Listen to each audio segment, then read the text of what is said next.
history goes on and things change, but it's hard to forget some of the things that you're involved in, and then by the same token, collectively it's so easy to forget. The United States came very close to nuclear war with the Cuban Missile Crisis of 1962. This crisis truly began for NORAD on October the 22nd, when the Air Defense Forces were ordered to a 5-minute alert. NORAD also dispersed 155 interceptors to 20 U.S. bases, a process that took only 5 hours and 40 minutes. The perspectives on the Cold War, the Cold War as operational experience, the view from NORAD, and this was written by Lance Blythe in 2014, like a review report on it. NORAD didn't exactly do a whole lot during the Cuban Missile Crisis, meaning it did not have a direct role in the confrontation between the United States and the Soviet Union. After all, it is a defense command. This event was one of several that highlighted to me the unusual view I have of the Cold War from my peculiar perch as the NORAD command historian. Historians typically view and teach the Cold War as decades-long geopolitical, ideological, and strategic event punctuated with occasional countercultural activities. But from my perspective, the Cold War was an operational experience. Historians in my position emphasize planning, exercising, and resourcing for the air defense and later ballistic missile attack warnings and assessments of the North American continent. The Cold War, from this historical view, was day to day, month to month, year to year. To carry out its mission, NORAD-CONRAD had to augment the forces then in Florida, adding over 100 fighters, 4 radar picket destroyers, 18 airborne early warning aircraft, and 12 batteries of air defense artillery, all roughly within a week, starting on October 20, 1962. NORAD also had to determine rules of engagement for all these assets, which included a requirement to attempt to avert any Cuban or Soviet aircraft entering U.S. airspace before attacking it. While such issues were undiscussed in the study, NORAD clearly did not want to be the ones to start World War III. The crisis truly began for NORAD on October the 22nd, when the Air Defense Forces were ordered to a 5-minute alert. NORAD also dispersed 155 interceptors to 20 U.S. bases, a process that took only 5 hours and 40 minutes to complete. Canada, however, had not been consulted on these actions, so did not raise its alert levels until 2 days later, and did not disperse any of its aircraft. NORAD thus had 140 fighters in the Montgomery sector, which included Florida and the eastern Gulf Coast, and 715 fighters in the rest of the system on 5-minute alert. This meant for over a month, day and night, maintenance personnel had to check aircraft, identify any problems, and either fix them or bring a backup aircraft onto alert in 5 minutes. Air crews had to be briefed and prepared to scramble, which means man the airplane and take off in 5 minutes. If a pilot was sick or unable to fly, a replacement had to be ready to go in 5 minutes. All this had to be done 24 hours a day in often austere dispersal bases, some of which lacked heat in the increasingly cool fall of 1962. The logistical and operational plannings and preparation to maintain the alert day after day speaks volumes of NORAD's efforts, even if an interceptor was never launched in anger. After the Soviets had removed the offensive missiles from Cuba, NORAD began to pull back its forces. The dispersal ended on November 17, and the alert for NORAD ended on November of 27, except for the Montgomery sector, which maintained it until December the 3rd. NORAD's efforts then turned to recovering its forces and regenerating its readiness. On December 3rd, according to the study, the NORAD commander sent a message to all concerned offering my congratulations on the efficient and thoroughly professional manner in which NORAD forces reacted to the crisis. The study and the historical summary leave me with a sense of overwhelming process. The Cold War at the operational level was a massive planning and a logistical effort, carried out over decades. For NORAD, the Cuban Missile Crisis appears to be the only blip on the larger historical screen, an important blip to be sure, but still a blip. This is simultaneously reassuring and terrifying. Reassuring in that the level-headed individuals sought to do their best, terrifying in that they were prepared to do the worst. The United States and the Soviet Union came close to a full-scale nuclear war. But as far as NORAD was concerned, historically speaking, it was just another situation to be dealt with. My view from NORAD suggests that a deeper history of the Cold War exists, one that is operational, organizational, and administrative, that is mundane to be certain, but quite grounding in its effects because it deals with the realities as they lay at that time. I think Buss and Cornette would be quite pleased that their efforts ultimately contribute to this deeper history. As their successor, I know I would be. And the closing disclaimer, the views expressed in this paper are those of the author and do not necessarily reflect the official policy or position of the North American Aerospace Defense Command, the Department of Defense, or the U.S. government.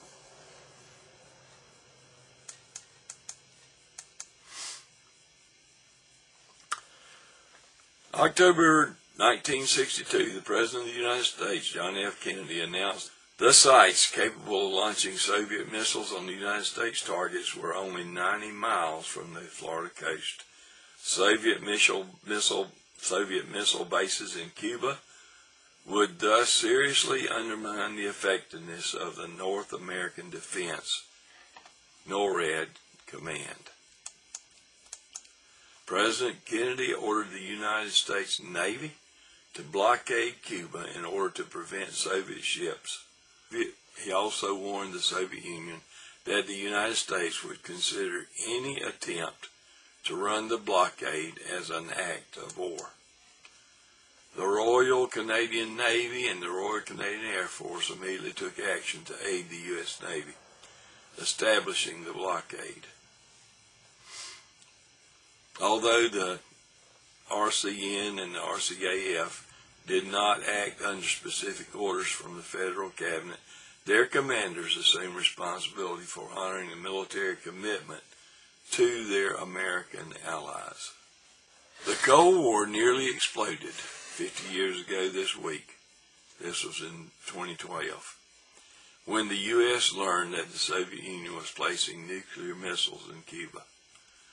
The North American Aerospace Defense Command went on alert in October of 1962 and remained on alert for more than 36 days, which is the longest air defense alert since the end of World War II. NORAD's role would have been to support any invasion of Cuba and defend air bases in Florida. In the end, nuclear war was averted and the Cold War ended nearly 40 years later when the Soviet Union broke apart, and I'm not going to say communism with it. That's what that says. The Soviet convoy did not attempt to challenge the blockading forces, and the crisis was over on the 12th of November.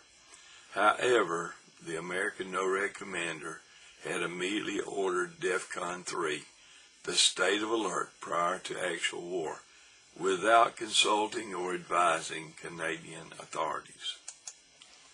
after determining that Soviet Premier Nikita Khrushchev had shipped ballistic missiles and trainers to its ally, Cuba.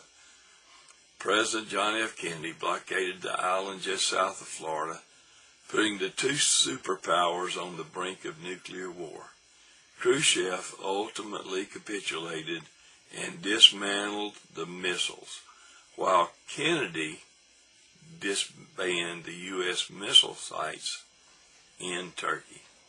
A good friend of mine, a former colleague, a principal of mine, we coached together, and but really proud that Mr. Pierre Kilburn, who was from Carrabelle, a native, served the U.S. Air Force. When Pierre and I were coaching together, we had some time on occasion to just reminisce and talk about times past. And here's a picture of Pierre and his sweet wife, Etta Kilburn. I remember him talking about his days. I don't remember anything specifically, but I'm quite sure that he related his experience during the Cuban Missile Crisis, and it was a real critical time for our nation. We thank God that it turned out as well as it did.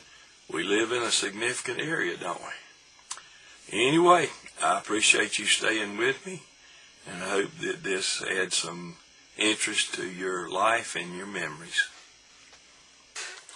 As we close out this presentation, there's some special times and a special connection that I couldn't end this video without pointing out. And I graduated from high school, from Slocum High School in 1964, and was at Troy University. It was actually Troy State College when I went there in the beginning of 64, the fall of 64, 64-65 year, and then the following year, as a sophomore, toward the end of the years, I remember, the university application was approved, and Troy State College became Troy State University. That's kind of beside the point in a way, because in my early years, I don't know if it's freshman or sophomore, but we had to take some music appreciation classes, and I was in one, and this fella came in and sat down, and we were close, maybe a couple of people apart, but I kind of liked him when he walked in. He spoke and I spoke, and he sat down, and I could tell he'd probably been working, and but anyway, we really had a good time in that music class. And the man's name at that time was Mickey Gay. And didn't know anything about him being from Carrabelle. But we had a good time and had some memorable experiences as he and the professor had a lot of conversations that the rest of us were privy to. And he was kind of up there on her level because he was a little older than some of us. But we all enjoyed Mickey in class. Then we went on with our campus life, and I would see Mickey and Jackie, his wife, who was with him on campus, and I would see them on occasion, and we would have a discussion, just friendly, because we kind of liked each other. And then we went on with our college business, and I lost contact with him. I guess he went back home or graduated. I'm not sure what happened, but I know he was no longer there. And so when college was over, and I had spent the spring teaching in Elba, Alabama, and while I was teaching there, I accepted a job in Carrabelle. Othea and I were making our plans to move down here, and I promised Othea we'd just probably be here 1 year and we could go on back if she didn't like it, because, to be honest, she just didn't like it to start with, because she was afraid of going over the old bridge when we entered into town. It was a little shaky.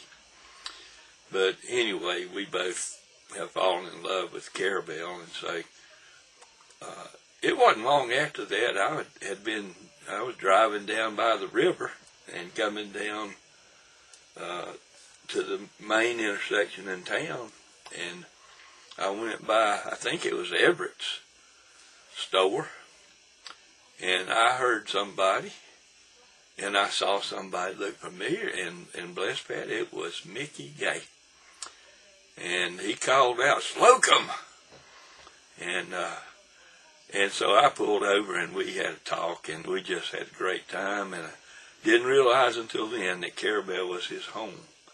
And so Mickey and I go way back, and he's a treasured friend of mine, and we've been through a lot of challenges together, and there's nobody else I'd rather have on my side, and I want to kind of be on his side too. So we have a lot of shared memories, and we enjoy spending time together.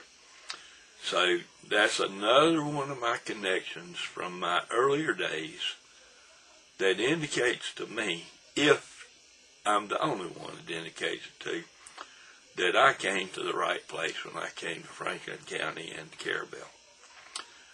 Thank you for staying with me, and if you did, it's been a good little walk through time for me.